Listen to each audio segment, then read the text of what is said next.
Friends, welcome to my channel. AP వాతావరణ శాఖ నుంచి వెదర్ రిపోర్ట్ వచ్చింది.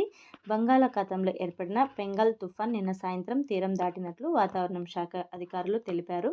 అయినప్పటికీ ఏపీలో ఇవాళ రేపు పలు ప్రాంతాల్లో భారీ వర్షాలు కురిసే అవకాశం ఉన్నట్లు వాతావరణ శాఖ జారీ చేసింది. ఇక పూర్తి వివరాల్లోకి వెళ్తే, బంగాళాఖాతంలో ఏర్పడిన బెంగాల్ తుఫాన్ నిన్న రాత్రి సమయంలో తీరం దాటింది. ఇది తమిళనాడు పుదుచ్చేరి తీరాల దగ్గర కార్తేకాల్, మహాబలిపురం మధ్య పుదుచ్చేరికి దగ్గరలో తీరం దాటింది. తీరం దాటే సమయంలో ఇంకా నెమ్మదిగా కదులుతున్నట్టు తెలిపింది. తుఫాన్ చెన్నైకి సమీపంలో తీరం దాటేందుకు వచ్చి దాదాపుగా 6 గంటల వరకు సముద్రంలోనే స్థిరంగా నిలిచిపోయింది. అనంతరం పశ్చిమ నైరుతి దిశగా కదులుతూ పుదుచ్చేరి తీరం వైపు పయనించింది. తుఫాన్ తీరం దాటిన తర్వాత తీవ్ర వాయుగుండంగా బలహీనపడనుందని అధికారులు తెలిపారు.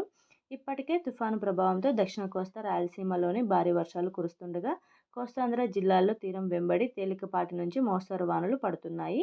భారీ నుంచి అతి భారీ వర్షాలు డిసెంబర్ 2 వరకు కొనసాగే అవకాశాలున్నాయని అధికారులు చెబుతున్నారు. తిరుపతి, నెల్లూరు, కడప, ప్రకాశం జిల్లాల్లో అతి భారీ వర్షాలు కురుస్తున్నాయి. పలుచోట్ల అకస్మాత్తుగా వరదలు వచ్చే ప్రమాదం ఉందని, ఆయా జిల్లాల్లో లోతట్టు ప్రాంత ప్రజలు అప్రమత్తంగా ఉండాలని అధికారులు హెచ్చరికలను జారీ చేశారు. మత్స్యకారులు 3వ తేదీ వరకు వేటకు వెళ్లొద్దని హెచ్చరించారు.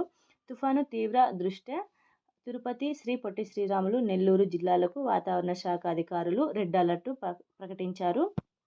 ఈ జిల్లాల్లో అత్యంత తీవ్రంగా వర్షాలు కురుస్తున్నాయని తెలిపారు. అన్నమయ్య, చిత్తూరు జిల్లాల్లో అతి భారీ వర్షాలు కురుస్తున్నాయని హెచ్చరిస్తూ ఆరెంజ్ అలర్ట్ను అనకాపల్లి, విశాఖపట్నం, కాకినాడ, డాక్టర్ బిఆర్ అంబేద్కర్ కోనసీమ, పశ్చిమ గోదావరి, ప్రకాశం, వైఎస్ఆర్ జిల్లాల్లో భారీ వర్షాలు కురుస్తున్నాయని హెచ్చరికలతో ఎల్లో అలర్ట్ ప్రకటించడం జరిగింది.